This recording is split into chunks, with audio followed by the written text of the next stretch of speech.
პრობლემა მეგონი უფრო ფართო არის, რომ პოლიტიკურ სპექტრში პოლიტიკა არის აკრძალული. ანუ ზოგადად პოლიტიკა ხო ლაპარაკს ნიშნავს, ანუ ლაპარაკის გზით და არა მუშტებით და არა იარაღით მოგვარდეს რაღაც ძალაუფლების საკითხი. და ზოგადად ეს იმდენად აკრძალულია, რომ მაგალითად ჩემი გადმოსახედიდან პარლამენტში არ შესვლის იდეა რომ რაღაცნაირად კარგ იდეა ითვლება ოპოზიციურ აღმოჩენილს. შემდგომ არის დიდი შეცდომა, იმიტომ რომ თავისთავად რაღაც თუ რამე არსი არსებობს, რამე ლოგიკა პოლიტიკაში, ეს არის სიტყვიერი დაპირისპირება ერთმანეთთან. და პარლამენტი ერთ-ერთი ადგილია, სადაც ეს ხდება ნებისმიერ შემთხვევაში, რომ არ გინდოდეს ამის სრული არ ქონდეს. ამიტომ როცა ოპოზიციამდე ახლა ქართულ მოლოცნებამ ფაქტობრივად უარი განაცხადეს პარლამენტზე, იმიტომ რომ ახლა მნიშვნელობა აქვს თუ ოპოზიცია არ ყავს, გინდა პარლამენტში დაჯექი და გინდა პარტიულ ოფისში, ხო? ანუ პარლამენტი ვეღარ იქნება თუ იქ ოპოზიცია არის, არსი არის პარლამენტის თქვა ლაპარაკს ნიშნავს, ლაპარაკიდან მოდის. და ვის უნდა ელაპარაკოს საკუთარ თავს სარკეში ხო ჩაიხედები. მაშინ იკარგება პოლიტიკის არსი. და თუ პოლიტიკა არ გვექნება, მაშინ ხალხის უკმაყოფილება ხო ასად არ გაქრება. და საბოლოო ჯამში უკმაყოფილება დაგროვდება და ღმერთმაიცის რაში გამოიხატება რა და რევოლუცია იქნება თუ რაღაც ტიპის სხვა პრობლემები სოციალური ამის პროგნოზირება რთულია, მაგრამ პოლიტიკა იმიტომაც გჭირდება რომ ეს არ მოხდეს და ეხლა ყველა ვხედავთ ეხლა ბოლო გაწყვეტილება ქართულოსნების ამას ნიშნავს, მაგრამ იმის წინა გაწყვეტილება ოპოზიციური პარტიების რომ არ შევიდნენ პარლამენტში იგივე შინაარსის არის რომ ლაპარაკზე თქვა უარი. ამიტომ მე ზოგადად აქ სამაში ვერ ვხედავ. ლაპარაკზე უარს გახარიეს პარტია ფაქტია რომ არ ამბობს უარს. ისინი არ ლაპარაკობენ პარლამენტის მიღმაც. ხო, ამ კონტექსტში შეიძლება დაიტოვეს შესაძლებლობა, მაგრამ რა აზრი თუ არ იყენებ. რა აზრი ახლა ფული როგორი გაქვს საინტერესო არ გამოიყენებს ამ შესაძლებლობას გახარიეს პარტია. არ ამგონი ალბათ ახლა ფულის ნაწილი რაც და დაფინანსების იქნება თუ რა ვიცი თვითონ ამბობენის იმუნიტეტს ასე შემდეგ. აუცილებლად უნდა თქვა გახარიას პარტიის წარმომადგენლები დღეს მოვიწვიეთ სტუდიაში სტუმრად, მითხრეს რომ დღეს ვერ მოახერხებდნენ, თუმცა მომდევნო კვირაში ველოდებით იმედი მაქვს რომ ხო, ну ალბათ ის რაღაცას მოყვება ეს იმუნიტეტი იქნება თუ ფული რაღაც მნიშვნელოვანია, შეიძლება გავუგუგიდეს რა ვიცი ყველა პარტია თავის საკეთეს პრიორიტეტებს, მაგრამ როცა ამბობ რომ მე არ ვაღიარებ არჩევნებს და პარლამენტის ლეგიტიმაციას, მაშინ ცოტა უცნაურია, როცა ასე იქცევი. მაგრამ ეს მე მგონი საბოლოო შემოჩევის გადასაწყვეტია. მე არ მგონია რომ ეს თანმიმდევრული გადაწყვეტილება ზოგადად გახარიეს მხრიდან, მაგრამ გახარიეს პარტია და თანმიმდევრულობა ეს მაინც სპეციფიკური კომბინაცია. საბოლოოდ როგორ ფიქრობ შევლენ თუ არა პარლამენტში? მე ზოგადად მივიშნევდი რომ ზოგადად ოპოზიცია უნდა შესულიყო პარტიაში პარლამენტში, მაგრამ ამ სიტუაციაში როცა ნომინალურად მარტო შენდარჩი მე მგონი ცოტა უხერხულიც იქნება 20-20-ში მიუხედავად ჩვენ წინააღმდეგი ვიყავით ამ ბოიკოტის ამბის, როცა დადგა რისკი რომ ყველა დანარჩენ ოპოზიციას ჩაუხსნեն მანდატებს, ყველა დანარჩენს გარდა იმისა, ვინც მანამდე შესული იყო, ჩვენს დავწერეთ განცხადება და მზად ქონდა რომ ჩვენს დაგვეწერა, იმიტომ რომ აზრი არ აქვს თუ უბრალოდ 40 დეპუტატი დაგაკლა პარტიების რომელსაც რა ვიცი 300-400 ადამიანი უჭერს ხარს როგორც მინიმუმ მე ვფიქრობ არ არის ის რაც უნდა იყოს პარლამენტი. ამიტომ ამ გადაწყვეტილებით ჯერ ოპოზიცია მე ქართულ მოსთან ფაქტობრივად მოკლეს რაღაც კარგებით პარლამენტი და არის ამაში რაფერი კარგი. სანდრო ფაქტია რომ გარკვეულწილად ოპოზიციურ ფლანგზე გარკვეული თქვათ აზრთა სხვადასხვაობა ბუნებრივია რომ უნდა იყოს სხვადასხვა საკითხთან მიმართებაში, მაგრამ ერთგვარი დაპირისპირება იყო იგივე თუნდაც საფინანსებასთან დაკავშირებით, მანდატებთან დაკავშირებით შეუთანხმებლობა არსებობდა. ფაქტია რომ იგივე გახარიეს პარტიასთან ამჯერად აკრიტიკებენ სწორედ აი ამ საკითხთან მიმართებაში. როდესაც გაერთიანებაზე არის საუბარი, ერთიან პლატფორმაზე, როდესაც არის საუბარი, რისკენაც კიდევ ერთხელ მოუწოდა მაგალითად სულცოტა ხნის წინ გიორგი ვაშაძემ ოპოზიციურ სპექტრს და ამჯერად აზრს აუბრობდა სულცოტა ხნის წინ რომ ძალიან მნიშვნელოვანია, როდესაც ახალი არჩევნები არის, ვთქვათ, მიზანი ოპოზიციური სპექტრის გაერთიანება თუნდაც ამ საკითხთან დაკავშირების ჩეთკეს. ამის რესურსს რამდენად ხედავთ და მსგავსის არსებობის შემთხვევაში, ვთქვათ, გირჩი შეუერთდებოდა თუ არა აი ამ ტიპის ერთობას? მე არაფერს არ მჯერა პოლიტიკაში, სანამ პოლიტიკა არ იწყება, ანუ სანამ ლაპარაკი არ იწყება, შეუძლებელია ისაუბრო რაღაც ტიპის გაერთიანებაზე. ეს ხო არის რაღაც ადამიანური, რაღაც ოჯახს ხო არ ქმნიან, რომ რაღაც მოგწონს ან არ მოგწონს. ეს არის პოლიტიკური გაერთიანება, ანუ რაღაც იდეისებრი გაერთიანება, პოლიტიკური პოზიციისებრი გაერთიანება და პოლიტიკური პოზიცია რო ცნობილი იყოს და შეთანხმებული იყოს, ამას ჭირდება დისკუსიები, დებატები. მაგალითისთვის, თუნდაც იგივე არჩევნების საკითხი, ხო, უამრავი სხვა ფაქტორი შეიძლება გადაიჭრას. მაგალითად, პარტიას არ უნდა უბრალოდ არჩევნები, უნდა რომ თან სუსი იყოს ოპოზიციური, CSKO და ასე შემდეგ. ვიღაცას უბრალოდ არჩევნებიც აკმაყოფილებს. პეტრეცის კარშურის განცხადებას გულის. ბევრი სხვა განცხადება მინახავს, ხო, რომელიც უბრალოდ ახლა ქართულს რომ დანიშნოს ახალი არჩევნები ადგილობრივ არჩევნებთან ერთად, ბევრი არით უკმაყოფილო იქნება. ამიტომ თვითონ მოთხოვნაც კი ახალი არჩევნების არის შეთანხმებული. და აი მაგალითად სულ ახლა ხანს რომ სიტყვის თავისუფლებას ყველაზე უხეში ფორმით საქართველოსნობა შეზღუდა, ჩემი აზრით ეს სულიად საკმარისია რომ მართლა ყველა პოლიტიკური პარტია გაერთიანდეს ამასთან ბრძოლისთვის და რა ვიცი ნებისმიერი სამოქალაქო დაუმორჩილებლობის აქტები და ასე შემდეგ, მაგრამ ამაზე დისკუსია ხო უნდა გაიმართოს, სხვა შეიძლება ადამიანს მოუწოდო წადი რა ვიცი შეაგინე ქართული ოცნების დეპუტატი და დაჯარიმდე, ამას ხო არ იტყვი. აქედან გამომდინარე დისკუსია დასაწყები. დისკუსია თუ დაიწყება, იქ ბუნებრივად გამოჩნდება. როგორ უნდა დაიწყოს ამოცემულობაში დისკუსია, ამის რესურს რამდენად მინიმუმ სამ პოლიტიკურ პარტიას ოპოზიციაში აქვს თავის ტელევიზია და ყველა ტელევიზია ცენზურა სხვადასხვა ფორმის და სხვადასხვა ხარისხის გაჩაღებული. გახსნან თავისივე ტელევიზიები დისკუსიისთვის. სულ ახლახანს დავინახეთ ერთ ტელევიზიის ეთერში რომ ერთმანეთთან არ ხდებიან. მე შეგეთქვი რაღაც განსხვავებული პოზიციები ქონდეს, მაგრამ მას ხდებიან და თუ ერთმანეთთან ვერც რომ დასხედეთ ხო და მასია პრობლემა ჩვენ რომ თქვენ ტელევიზიაში დებატები იყო, მე მგონი თვად მოკვდა სურვილი ხალხს რომ დებატები დაიწყოს, იმიტომ რომ დაინახეს შეიძლება დამთავრდეს თუ არის არ გაქვს პოზიცია.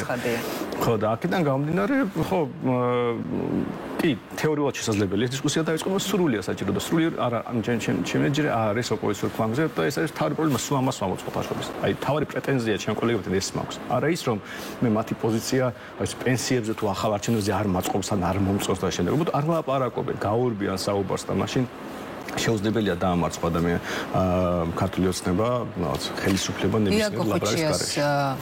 პოსტი მინდა წაგიკითხოთ, მაყურებელს წავუკითხოთ, შემთხვევაში თქვენთვის ცნობილი იქნება. მე ამის შინაარსი ნაკლებად მესმის, ასე იწყება. გზის გადაკეტვა კი არა, ჯერ მედია გასახსნელი და იხმის კარტები გასაშვები. ამის მერე როცა დავილაპარაკებთ და საზოგადოება ბევრ განსხვავებულ ხედვას გაეცნობა, შევარჩევთ პროტესტის რა ფორმა სჯობს. შეიძლება ეს გზის გადაკეტვა იყოს ან სხვა რამე, მაგრამ მხოლოდ ლაპარაკის მერე უნდა გადაწყდეს ეს. მე არ მომწონს ბრძოლის ეს მეთოდი, მაგრამ თუ გზის გადაკეტვა ეს უნდა გააკეთონ იმუნიტეტიანმა დეპუტატებმა, სწორედ ამიტომ აირჩია ისინი ხალხმა, ვინც ბრძოლის ამ გზას უჭერს მხარს. ფაქტია, რომ უფლებამოსილება დეპუტატებს შეუწყდათ ამ კონტექსტში და ამ ნაწილში, მაგრამ პასუხისმგებლობა ცხადია, რომ უნდა აიღონ. ალბათ ხომ საზოგადოების ნაწილზე, ვისაც მოუწოდებენ გზის გადაკეტვისკენ. ეს ერთი. და სტრატეგია პოლიტიკურ ველზე პოზიციონირებისთვის აი ამ მოცემულობაში რომელი სტრატეგია არის მართებული და სწორი? სტრატეგია ხო მიზანზეა დამოკიდებული. ახალი არჩევნებია მიზანი. ხო, ახალი არჩევნები გაცხადებული პოზიცია ხო, მაგრამ აი თუ ვერ ჩამოყალიბდით ახალი არჩევნები როგორ გვინდა? აი პირობითად მოგო რომ გამოვიდეს ბიძინეიშვილი და თქვას რომ ოქტომბერში იქნება ასევე საპარლამენტო არჩევნებიც. მაგრამ ყველაფერი დარჩენილი იგივე დარჩება. არც სესკოში იქნება ხა წარმომადგენლობა პარტიებს, იმიტომ რომ მანდატები დაკარგეს და ამასაც დაკარგავენ, არც დაფინანსება, არც სესკოს დავთმობა, არც სუს, არც პროკურატურას. ვიცით ამასთან დაკავშირებით, რომ ახალი არჩევნები უნდა ჩატარდეს ახალი წესით, ოღონდ როგორ უნდა ჩატარდეს ახალი წესით? ახალი წესი აი მაგალითად ელემენტარულად რაღაც კანონები ხონდა შეცვალოს. კანონი რომ შეიცვალოს, ვიღაცა მაშინ უნდა აღიაროს ამ პარლამენტის ლეგიტიმურობა. თუ არ აღიარებ, მაშინ ამ პარლამენტს რამე რომ შეცვალოს, არ უნდა აღიარო. ანუ ეს ხო რაღაც ტიპის პოლიტიკური ჩიხია, რომელსაც მოსავალი უბრალოდ არ არსებობს თუ რაღაცზე არ შეთანხმდით და მინიმუმ პოლიტიკურ პარტიებმა დაიწყოს ამაზე ლაპარაკი და როცა ლაპარაკი არ მიდის, როცა არის მიზანი კაფეო ჩამოყალიბებული და თან ეუბნები რომ მოდით ვიმოქმედოთ, ეს ხო ცოტა უხერხულად გამოიყურება. წამოდი ადამიანები უბრალოდ რაღაცას აკეთებენ მიზნის გარეშე. მაშინ ძალიან რთულია პროგნოზირება იმის რომ ეს ქმედება რამეს გამოიწვევს. ხა თეორიულად შეიძლება რა ვიცი, სირბილმაც დაამხოს რუსული რეჟიმი. და ვირბინოთ მაშინ მარათონები, მაგრამ თუ ვერ ხედავ მიზეშედეგობრივ კავშირს, გარდა იმისა, რომ ქუჩის გადაკვეთვით, რა ვიცი, ათასობით ადამიანს გააღიზიანებ, იმიტომ რომ საცობში გაიჭედებიან. აი ისინი გააღიზიანდებიან. ეს გააღიზიანება ამარცხებს რეჟიმს. თუ ის რომ შენ დაიღალიან, დაჯარიმდი და ეხა იყო წავიკითხებული 600,000-ის ჯარიმები გამოეწერა, 600,000 რო ბიუჯეტში შევა, ქართლოსნებას ამიტომ უფრო დიდი პრობლემა ექნება თუ ნაკლები. და პრობლემა იმაშია, რომ მე კი იმას არ ვამბობ, რომ გზის გადაკეტვა ყოველთვის ცუდია. რაღაც მომენტში, რა ვიცი, რევოლუციებიც ხდება და სხვა ტიპის რაღაც ძალადობას ადგილი და ასე შემდეგ და ბევრ შემთხვევაში შეიძლება გამართებულიც აღმოჩნდეს ეს, მაგრამ მიზანი უნდა იყოს გასაგები. თუმცა ნახეთ, არ ფიქრობთ, რომ დრო არის პოლიტიკოსები, მათ შორის თქვენც, ალბათ ჩაერთოთ პროცესებში აქტიურად, იმის გათვალისწინებით, რომ მუდმივად საუბარი არის, რომ აქციები თვითდინებით მიდის, რომ თვითნაბადია, ასე შემდეგ და ასე შემდეგ. არ არის იმის დრო, რომ პოლიტიკურმა პარტიებმა აიღონ პროცესები საკუთარ ხელში და ამავდროულად აიღონ პასუხისმგებლობა. თუნდაც იმის გათვალისწინებით, რომ ახალი არჩევნების დანიშვნის შემთხვევაში თუ კი ასეთი დაუშვა პრეცედენტი, თქვათ, ხელისუფლებამ და შემხოდ ნაბიჯზე, ასე ვთქვათ, წამოვიდა ოპოზიციას თან, ცხადია რომ ისევ ამ პოლიტიკოსებს მოუწევთ არჩევნებში მონაწილეობის მიღება. კი, რა თქმა უნდა და თავიდანვე ჩვენ რაღაც აპოლიტიკური აქცია ან აქციასაც არ არიან პოლიტიკოსები სათავეში მე მეჩვენება ნებისმიერ შემთხვევაში. შემთხვევაში სადამდე როგორ უნდა გაგრძელდეს პროცესი? არა, ამას უბრალოდ აზრი არ აქვს თუ პოლიტიკოსები არიან სათავეში. იმიტომ რომ აი თუნდაც გამოვიდა 100,000 ადამიანი. ეს 100,000 ადამიანი ხო რომელიღაც პოლიტიკურ პარტიას ან პარტიებს უნდა უმაგრებდეს ზურგს. ვიღაცა და პოლიტიკური აქცია. არა, არასდროს არ იყო აქცია. აქცია არ არის აპოლიტიკური, უბრალოდ შეიძლება აქციას არ ქონდეს კაფეოდ ჩამოყალიბებული პოლიტიკური მიზანი. და ეს უბრალოდ მინუსი აქციის და არა პლუსი. მაგრამ ნებისმიერ შემთხვევაში ჩვენ ხედავთ რომ ყველა აქციაში იღებენ მოწვევას პოლიტიკოსები, მათი მედიები აშუქებენ ამ აქციებს, აქტივისტები არიან ჩართული, როგორ შეიძლება ამას დაარქვა რაიმე სახით აპოლიტიკური, უბრალოდ მიზანი რო არის კაფეოდ ჩამოყალიბებული და პასუხისმგებელი ადამიანი რო არის, რომ ამბობ რომ მოდი გადავკეტო გზა და იმ წამსვე ამბობ რომ არ გადავკეტა, უბრალოდ ჩვენ აქვთ გავარდა თავის ტიკეტება გზა, რომ საბოლოო ჯამში თავდება რაღაც ჯარიმები, დაჭერები და ასე შემდეგ, ეს არის ნორმალური. მაგრამ ნებისმიერ შემთხვევაში პარტიებმა უნდა აიღონ პასუხისმგებლობა და უბრალოდ ჩვენ რა ვიცი თავარი ჩვენ მიზანი მათ შორის აქციები და ეს ყო დარბევები იყო ჩვენ მე დავდიოდი მიტინგზე მათ შორის მიკროფონით ვიდექი იქ რომ ველაპარაკ ადამიანებთან რომ ასე არ შეიძლება უბრალოდ უმიზნოთ სიარული ქუჩაში არ შეიძლება და თუ სხვა პარტიები ჩვენ ხა სულ ამას ვიძახით და სულ მზად ვართ დისკუსიებში ჩავერთეთ დებატებში ჩავერთოთ ანუ თუ სხვა პარტიები ამას იგივეს გააკეთებენ დაიწყება დისკუსია მაშინ გამოჩნდება ვის აქვს უფლება ხალხის სახელით ილაპარაკოს და პროტესტის მონაწილეების სახელით ილაპარაკოს და ვის არ აქვს ვის რა პოზიცია აქვს ვის რა მხარდაჭერა აქვს და ასე შემდეგ ამიტომ კი უნდა აიღონ პასუხისმგებლობა უნდა ღიად დააფიქსრონ თავისი პოზიციები და არა მარტო დააფიქსრონ ერთმანეთში იდებატონ რომ გამოჩნდეს უკეთესი პოზიცია ჯერ საუკეთესო პოზიცია და მერე საუკეთესო გზა როგორ ეს პოზიცია დავიცვათ მაშინ შეიძლება უკვე ილაპარაკო ერთობაზეც რაღაც გაერთიანებებზე ან გაერთიანების შეუძლებლობაზე მაგრამ გასაგები მაინც იქნება ეხლა უბრალოდ ეს არის ინდივიდუალური პოლიტიკოსების ეგოს საკითხი ვიღაცა მოსწონს ვიღაცა არ მოსწონს ვიღაცა უფრო დიდი ლიდერი გონია ვიღაცას ნაკლები ბელადი და ასე შემდეგ და აი ამ პირადი ურთიერთობებზეა დამოკიდებული მათი ასე ვთქვათ გაერთიანება არ გაერთიანების საკითხი კი ბატონო საუბარი მინდა გავაგრძელო რამდენიმე დღეს წინ დაანონსებული საკანონმდებლო ცვლილებებთან დაკავშირებით პოზიციები როგორია თქვენი მინდა მოვისმინოთ და რაიმე რისკებს თუ ხედავთ აი ამ მიმართულებით ნუ ჩემთვის ყველაზე აღმაშფოთებელი იყო სიტყვის თავისუფლების შეზღუდვა რომ თუმე არ შეიძლება დეპუტატების ან საჯარო მოხელეების გინება მე მგონი უბრალოდ რაღაც მომენტში ეს არის მოწოდება ქართული ხალხისთვის რომ სულ ვაგინოთ ეს ხალხი ამ კანონის ავტორები უნდა ვაგინოთ დღე და ღამით ჩემი აზრით, იმიტომ რომ უბრალოდ არ შეიძლება, აი გინება არის სიტყვის თავისუფლების მნიშვნელოვანი ნაწილი. შეიძლება ეს ცუდი იყოს და ჩვენ მორალურად გავაკრიტიკოთ, რომ არ შეიძლება ვიღაცას. მისაღებია ეს. არა, შეიძლება მისაღები არ იყოს, მაგრამ არ შეიძლება ამის შეზღუდვა კანონით. არ შეიძლება ამის გამო ადამიანი 60 დღით ციხეში გაუშვა. არ შეიძლება დააჯარიმო, ჩამოვართვა იარაღის წარების უფლება, რაც კანონში წერია. წარმოიდგინეთ, რომ შეიძლება მორალურად არ მოგეწონოს ადამიანს გაგინებს ან ვიღაცას აგინებს. როცა ამას მთავრობა გზალავს, თან თავის მიმართ, ანუ მთავრობის მიმართ გზალავს, პოლიციის მიმართ. მე მგონი უბრალოდ მორალური ვალდებულება გვიჩნევა ეს ხალხი ვაგინოთ. და რაღაც მომენტში მე მგონი ასეც მოხდება, თუ ეს კანონი არ შეიცვალა, იმიტომ რომ მე უბრალოდ უკვე წავატყე რამდენიმე პოსტს, სადაც ეს თქვა ნიჭიერა დაწერილ ლანძღვას და ზოგადად მოუწოდებ ხალხს რომ რაღაცნაირად დაორგანიზდეთ, რომ ეს მასობრივი ხასიათი მოწოდებას თუ გააკეთოთ. არა, იმიტომ რომ სხვანაირად არ შეიძლება. ეს არის სიტყვის თავისუფლება თუ შეიზღუდა, მეტყვი არანაირი სხვა თავისუფლება არ რჩება.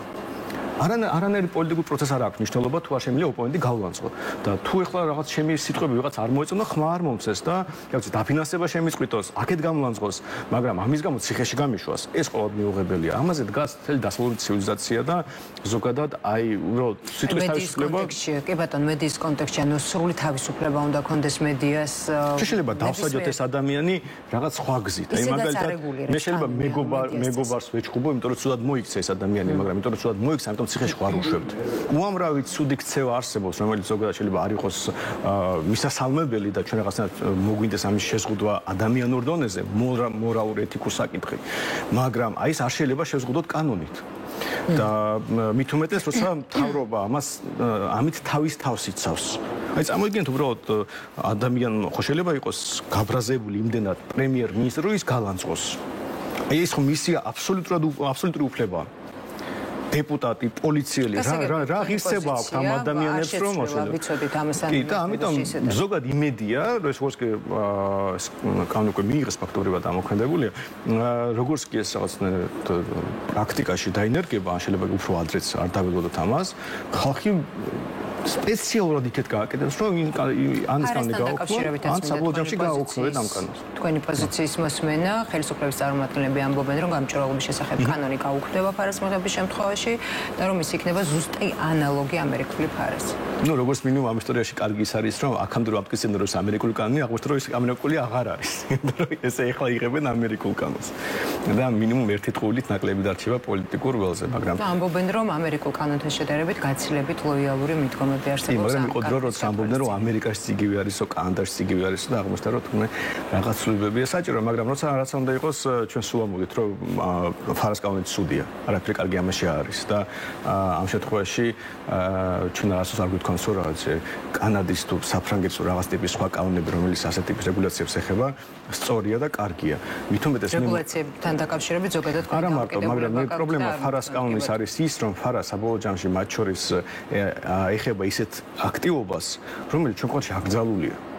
მაგალითად, როცა ჩვენი ოპოზიციური პარტიები თუ ტელევიზიები თუ თუნდაც საქართველოს მთავრობა, როცა ქირაობს ლობისტებს და პოლიტიკურ, ასე თქვა, დავალებებს ასრულებენ ეს ლობისტები და ფარას კანონში ის ჩანს და ჩვენ არაერთხელ გვინახავს ინფორმაცია მთავრობაზე იქნება თუ ოპოზიციაზე, ჩვენ უბრალოდ აკრძალულია ეს საქმიანობა, ასეთ ტიპის ლობი აკრძალულია. როგორ აპირებენ იმ კანონის დაკოპირებას თუ ის კანონი რასაც ეხება, შინაარსობრივად ჩვენ უბრალოდ არ შეიძლება რომ გააკეთო. და ზოგადად ბევრი კითხვებია, მაგრამ თუ ლობიზმს დაუშვებენ, როგორც ამერიკაშია, ნუ მინიმუმ ამ ნაწილში სწორი იქნება. მაგრამ მე არ მაქვს იმის მოლოდინო, რომ სიამდვილეში ამერიკულ წესრიგს გადმოიღებენ. უბრალოდ რა ვიცი, სიტყვას თქვათ იქნება მსგავსი კანონი, მაგრამ ობიექტი, რომელსაც მიემართება ეს კანონი, იქნება განსხვავებული მაინც. აქედან გამომდინარე, არანაირი რაღაც გაუმჯობესებას მე არ ველოდები, მაგრამ პრინციპის დონეზე ფარას კანონი ცუდია. ამერიკაში მე რო ყოფილიყავი, ხა ტრამპის ადგილზე იმასაც გავაუქმებდი. გაუქმებდი ტრამპის ადგილას. ამერიკის შეერთებული შტატების ადმინისტრაცია ღიად ამბობს, რომ USAID-თან დაკავშირებით უნდა კითხოთ, თანხები მეტწილად არ ემსახურებოდა ამერიკის შეერთებული შტატების ინტერესს, როცა ამდენი პროექტის მიზნობრიობა დადგა ერთის მხრივ ეჭქვეშ. საინტერესოა, ფიქრობ თუ არა, რომ თქვა საჭირო და გამართლებული ერთის მხრივ აი ამ ტიპის რეგულაციების შემოტანა, როგორც არის მაგალითად ფარა. ჩემი აზრით USAID-ის გაუქმება თავისთავად ძალიან კარგი ამბავია და კიდევ ერთხელ აჩვენებს, რომ შეიძლება რატომ არის კარგი ამბავი, საკმაოდ მძიმე განცხადებები მოყვა, მათ შორის საქართველოში. არა, ჩვენ სულ გვიხარია, როგორც კი გავიგეთ, რომ ამის შანსი არსებობს, იმიტომ რომ საბოლოო ჯამში ის არასამთავრობო ორგანიზაციები, რომლებიც იღებდნენ გრანტებს USAID-ისგან, ფაქტობრივად სახელს უტეხავდნენ ამერიკას, იმიტომ რომ ამერიკის სახელით ავრცელებდნენ ისეთ ღირებულებებს, რომელიც ამერიკული არ იყო. რომელიც პირველ რიგში თუ ეხმარებოდი, ისევ ქართულოს ნებას ეხმარებოდა, იმიტომ რომ რა ვიცი, იგივე LGBT უფლებებზე როცა საუბარია, ქართულოს ნება ეს ყველა კანონში დანერგა და ამით ლაგდებოდა სხვა NGO-ებთან, სანამ რაღაც რუბიოს განცხადებით შეგვიძლია გავიხსენოთ. კი ბატონო, და წარმოიდგინეთ, რომ იმისთანავე რომ ამერიკა წარმოჩენილი იყო ის, რაც მართლა არის, მაგალითად, სასამართლო, რომელსაც მოსამართლეებს ხალხი ირჩევს, იარაღის ტარების უფლება, კერძო საკუთრების დაცულობა, სიტყვის თავისუფლება და ამ ღირებულებებზე ყოფილიყვნენ ორიენტირებულები, ეს NGO-ები USAID-ის დაფინანსებით ავრცელებდნენ მემარცხენე დღის წესრიგს, რომელიც ამერიკაშიც არაბუნებრივია და ჩვენ ხედავთ, როგორც ჩამოიშალა ეს ყველაფერი, როგორც კი ტრამპმა უდნოდ ბიზგი მისცა ყველაფერს, ჩამოიშალა კომპანიებში ეს ეგრეთ წოდებული იდენტობის პოლიტიკა, ჩამოიშალა საერთაშორისო დონეზე და ანუ ისაც არ იყო ბუნებრივი ამერიკისთვის, ჩვენთან იყო თავარი პროამერიკულობა და ამიტომ ამ NGO-ებმა USAID-ის დახმარებით, მიუხედავად ის, რომ ბევრი შეიძლება პატარ-პატარა კარგი საქმე გააკეთეს, მაგრამ ჯამში USAID-მა ჩვენ უფრო დაგვაზარალა, იმიტომ რომ არასწორი იდეები დანერგა ჩვენ ქვეყანაში ამერიკელების სახელით. ამიტომ მე ზოგადად მიხარია, რომ ეს ხდება.